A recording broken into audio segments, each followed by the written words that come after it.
Baik para pengerja Tuhan yang saya hormati, yang saya kasihi dan diberkati Tuhan. Shalom, selamat pagi. DNT bersama Yesus menggapai kemenangan. Setuju.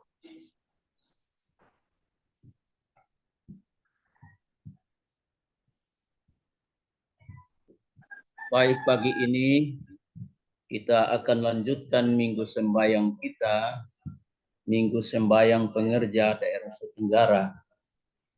Dan hari ini firman Tuhan akan mengingatkan kepada kita tentang Ikabod. Inilah akibat hilangnya tabut. Jadi, saudara yang kasih dalam Tuhan, kita pelayan-pelayan Tuhan ini adalah pelayan yang dipilih Tuhan bukan kebetulan, tetapi dipanggil dengan rencana Tuhan supaya kita menyatakan kemuliaan Allah di dalam pelayanan kita. Jadi Ikabod katanya telah hilang kemuliaan Allah karena tabut Allah sudah dirampas. Dan hari ini firman Tuhan berpusat kepada 1 Samuel pasal 4. Dan saudara boleh membuka dan membaca di dalam 1 Samuel pasal yang keempat. Jadi saudara yang kasih dalam Tuhan,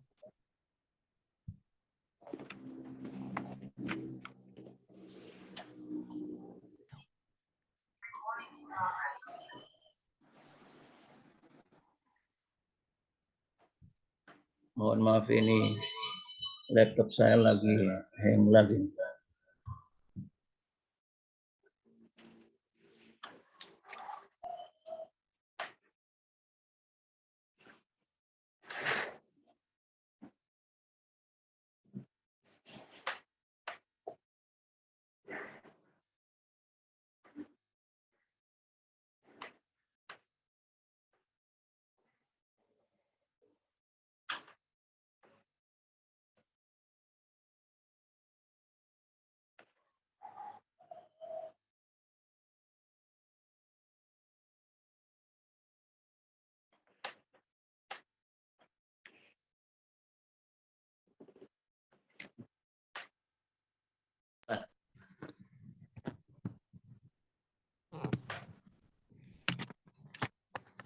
Jadi saudara yang kasih dalam Tuhan, bila mana kita menjadi pelayan-pelayan Tuhan dan sudah tidak ada lagi kemuliaan Allah dalam diri kita, maka hal yang terjadi adalah kita akan memalukan Tuhan.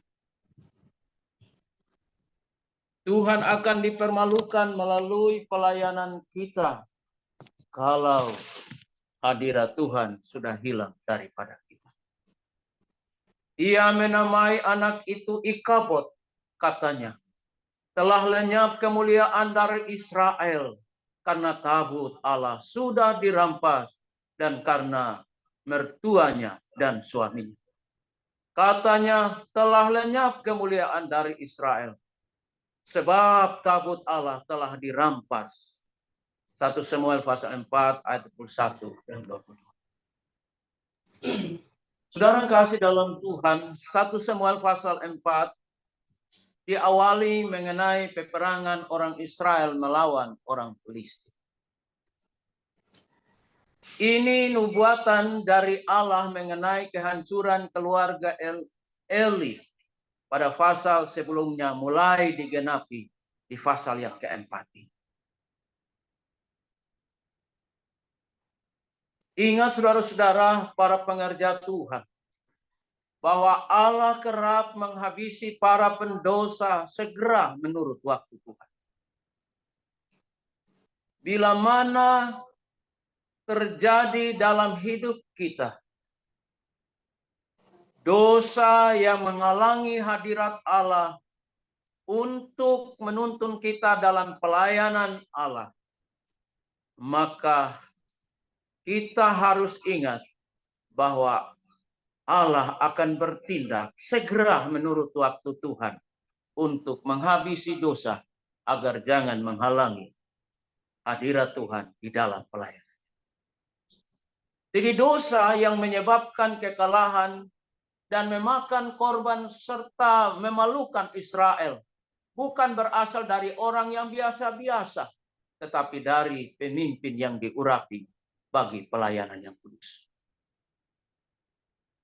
Ini tentu menjadi pergumulan secara pribadi bagi diri saya sebagai seorang pelayan yang dipanggil untuk melayani pelayanan kudus.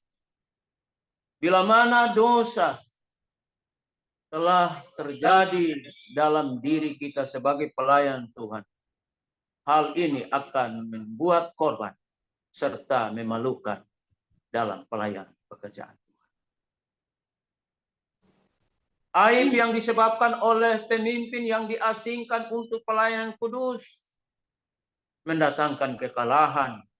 Akhirnya hal yang pertama, 4.000 orang korban.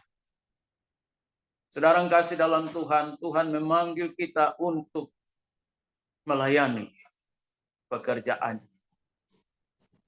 Tapi bila mana kita telah diurapi untuk pelayanan ini, dan kita membuat aib dalam pelayanan kita, maka umat akan menjadi korban yang pertama. Istri, anak-anak kita yang tidak tahu apa-apa boleh jadi korban. Itulah sebabnya pagi ini kita dipanggil untuk menjaga hadirat Allah tetap ada dalam pelayanan kita. Aib yang menyebabkan kekalahan menuntun kepada tindakan yang bodoh dari Israel. Untuk memperkuat diri mereka, maka tabut Allah dibawa masuk ke dalam perkemahan dengan dipanggul Hofni dan Pinehas. Jadi bangsa ini tidak tahu bahwa mereka telah kehilangan kemuliaan Allah. Sehingga terjadinya kekalahan pada saat itu 4.000 orang meninggal. Mereka mati korban dalam peperangan melawan orang Filistin. Rupanya tindakan mereka ini bukan tindakan yang terbaik, tapi tindakan yang bodoh dari orang Israel. Karena mereka berpikir bahwa tabut itu akan menolong mereka menang dalam peperangan itu. Mereka tidak menyadari bahwa mestinya kehadiran Allah itulah yang memberikan kemenangan. Jadi Hofni dan Pinehas atau Pinehas bertugas sebagai imam di kemah pertemuan di kota Silo. Tindakan yang bodoh membuat bangsa Israel mengalami rasa aman yang hanya sekejap saja. Ketika tabut Allah dibawa ke perkemahan orang Israel. Awalnya menyebabkan rasa takut bagi orang Filistin. Orang Filistin itu berkata, Allah mereka telah datang ke perkemahan itu. Jadi sebenarnya orang-orang Filistin tahu bahwa tabut itu ada di dalamnya, ada hadirat Allah yang selalu bersama dengan bangsa Israel. Jadi orang Filistin itu berkata, Allah mereka telah datang ke perkemahan itu. Tetapi rasa takutnya orang Filistin malah membangkitkan semangat bagi mereka. Ini sesuatu yang sangat aneh. Ini disebabkan oleh karena bangsa Israel telah kehilangan kemuliaan Allah. Orang Filistin tahu bagaimana Allah menghajar orang Mesir dengan berbagai tulah. Kalau kita baca di dalam ayat yang ke-8. Mereka berkata, kuatkanlah hatimu dan berlakulah seperti laki-laki, hai orang Filistin. Supaya kamu jangan menjadi budak orang Ibrani itu. Seperti dahulu menjadi budakmu. Berlakulah seperti laki-laki dan berperanglah. Jadi dorongan semangat inilah yang membuat bangsa Israel. Bangsa Filistin. Mereka terdorong dengan semangat untuk melawan bangsa Israel. Karena pada saat itu hadirat Allah sudah tidak bersama dengan mereka, maka terjadilah hal yang sangat mendukakan. Akhirnya Israel terpukul kalah, gugur 30.000 lagi orang pasukan yang berjalan kaki. Di dalam ayat yang ke-10. Tabut Allah dirampas. Kedua anak Eli, yaitu Hofni dan Pinehas, tewas. Di dalam ayat yang ke-11. Sampailah berita ke Silo dan kesedihan memenuhi Israel. Kota itu menjadi kacau. Bagaimana dengan Eli? Eli pingsan lalu jatuh dan patah batang lehernya. Setelah mendengar apa yang terjadi, menantu perempuannya Eli merasa sakit bersalin, lalu melahirkan seorang anak laki-laki. Tetapi kemudian tidak lama mati. Aib dan kebodohan bangsa Israel menyebabkan mereka menjadikan tabut Tuhan itu berhala dan memandangnya sebagai rupa Allah, sama halnya dengan patung-patung yang disembah-sembah sebagai ilah oleh bangsa lain yang tidak mengenal Allah. Saudara yang kasih dalam Tuhan, ketika saya mempersiapkan pelajaran ini, yang menjadi pergumulan berat adalah diri saya. Karena diri saya adalah musuh yang sangat hebat. Itulah sebabnya saudara kasih dalam Tuhan, minggu sembahyang ini menolong kita untuk bertanya kepada diri kita, apakah memang kemuliaan Allah masih ada pada diri kita? Jangan saudara tergoda, oh si anu sudah hilang kemuliaan Allah. Si anu sudah tidak ada lagi kuasa, tidak ada hadirat Allah. Di saat kita berpikir seperti ini, ikabot, kita telah kehilangan kemuliaan Allah. Bangsa itu lupa ketika tabut itu akan dibawa berangkat. Musa biasanya berdoa, bangkitlah Tuhan supaya musuh-musuh ini berserah. Sebab Musa tahu bukan tabut yang memberikan kemenangan, melainkan Allah yang tampil bagi mereka. Saudara yang kasih dalam Tuhan, bila mana kita pemimpin rohani sudah melakukan kesalahan, dosa, dan hadirat Allah sudah ditarik dari kita, ini akan mendatangkan akibat yang buruk, di mana umat ini akan bertindak bodoh. Dan itulah sebabnya saudara yang kasih dalam Tuhan, kesalahan Israel tidak memohon izin Allah untuk mengangkat tabut itu, apalagi Hofni dan Pinehas penyebab aib itu. Apalagi yang fatal adalah keluarga Imam Eli tidak melaksanakan tugas keimatan dengan baik. Saudara yang kasih dalam Tuhan, sebagai pengerja, jangan lupa bahwa bukan hanya suami yang sebagai pelayan. Bukan hanya suami sebagai pengerja, tetapi istri, anak-anak juga terlibat di dalamnya. Karena kita menikmati bagian daripada milik Tuhan. Kita makan dari harta milik Tuhan. Kita dikasih makan oleh gereja ini. Oleh bagian milik Tuhan. Itulah sebabnya saudara yang kasih dalam Tuhan, ingatkan keluarga kita, istri, anak-anak kita, supaya jangan sampai kita melakukan sesuatu yang fatal, yang menghalangi keimamatan dalam pelayanan kita. Saya setiap waktu berdoa dengan anak saya, anak-anak, karena mereka sudah jauh, anak, jangan sampai kamu memalukan Tuhan. Jaga hidupmu, jaga kelakuan. Karena ketika kamu melakukan kesalahan, maka bukan kamu yang bicarakan, tapi dengan mami yang akan menjadi olokan, dan hadirat Allah akan jauh dari kita. Imam Eli gagal melakukan atau menyukakan hati Tuhan.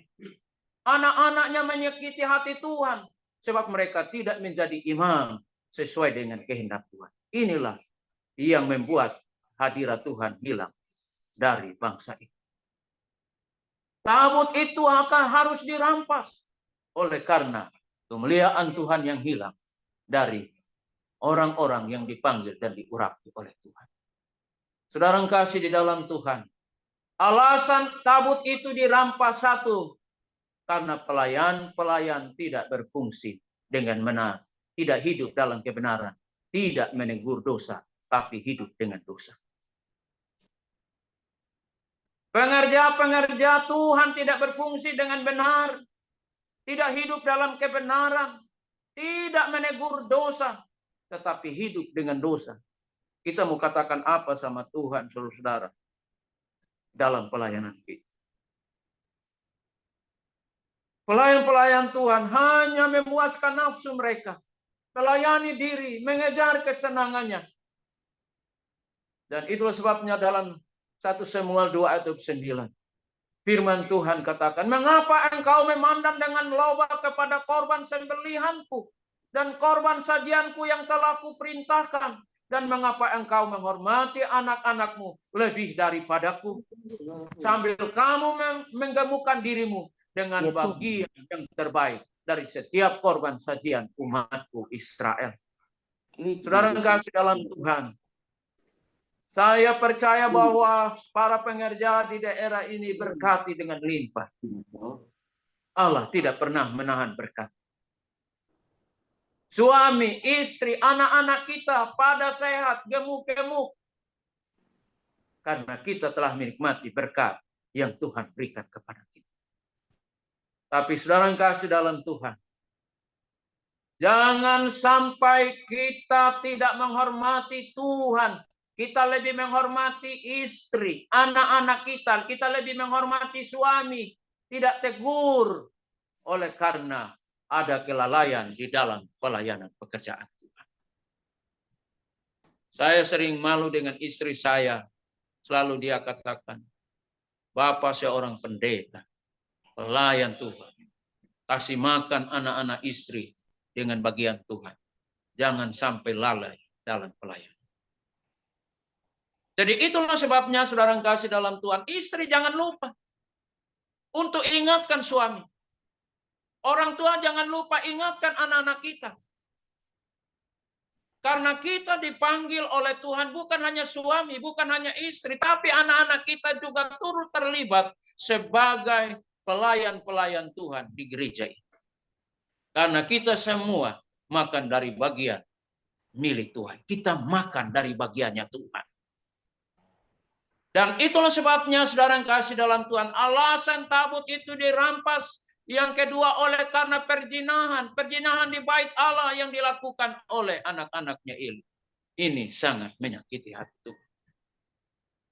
Dan akhirnya kehilangan kemuliaan Allah. Dan saudara yang kasih dalam Tuhan, mari kita renungkan itu. Bila kemuliaan Allah hilang, apa yang terjadi? Tuhan tidak bersama kita. Bila mana kemuliaan hilang, hidup kita akan kosong. Pelayanan kita kosong, ibadah kita akan kosong. Semuanya kosong. Sehingga itu tidak mendatangkan berkat, kebangunan rohani, dan reformasi bagi umat. Saudara yang kasih dalam Tuhan, sering kita menegur anggota karena mereka melakukan kesalahan. Tetapi sering kita tidak menyadari bahwa kita melakukan kesalahan lebih dari mereka. Sehingga kita tegur dosa, tidak ada kuasa. Dan itulah sebabnya saudara yang kasih dalam Tuhan, mari kita mengevaluasi diri kita sejak sekarang ini. Baik suami, istri, dan ingatkan anak-anak kita. Supaya jangan kita ikabot, jangan kita kehilangan kemuliaan Allah. Dan hilang tanggung jawab yang Tuhan berikan kepada kita. Tuhan tidak bersama dengan kita bila mana telah kehilangan kemuliaan Allah. Hidup kita akan kosong, pelayan kita akan kosong, ibadah kita akan kosong.